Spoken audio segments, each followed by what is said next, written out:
good day, sir Magbuos. I'm Charlie Makti Pareha, and this video is intended for return video for Article 11.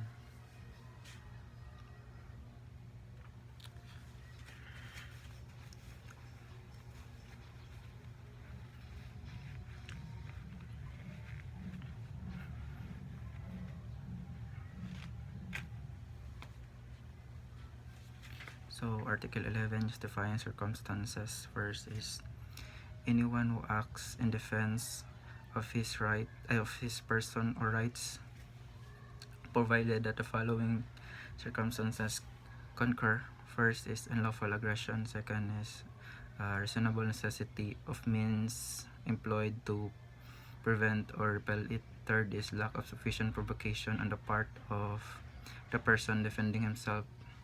Number 2 is anyone who acts in defense of the person or right of his spouse, ascendants, descendants, or legitimate, natural or adopted brother or sisters, or of his relatives by affinity in the same degrees, and those by consanguinity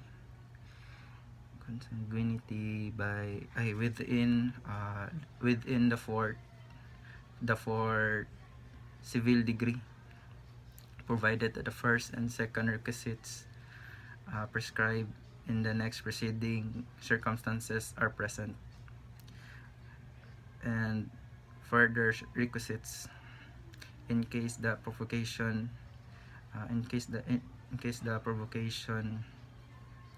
given by person attack, that the one making defense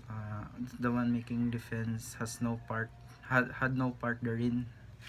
So number 3 is anyone who acts in defense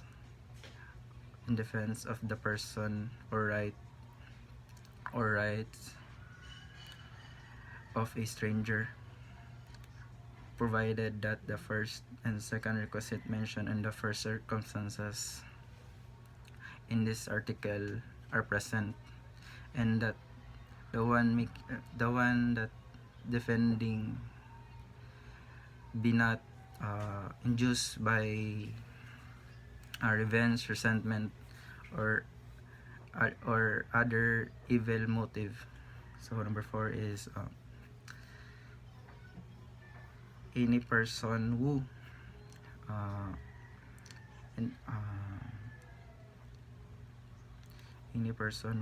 intended to avoid evil or injury, does an act which cause damage to another, provided that the following requisites are present. First is that the evil sought to be avoided is actually exists. Second is that the injury feared be greater than not avoiding it. So third is there is no other practical or less harmful means of preventing it. So number 5 is any person who act in the fulfillment of duty or lawful exercise of a right or office. Lastly is any person who acts in obedience in the order of a superior for some lawful purposes.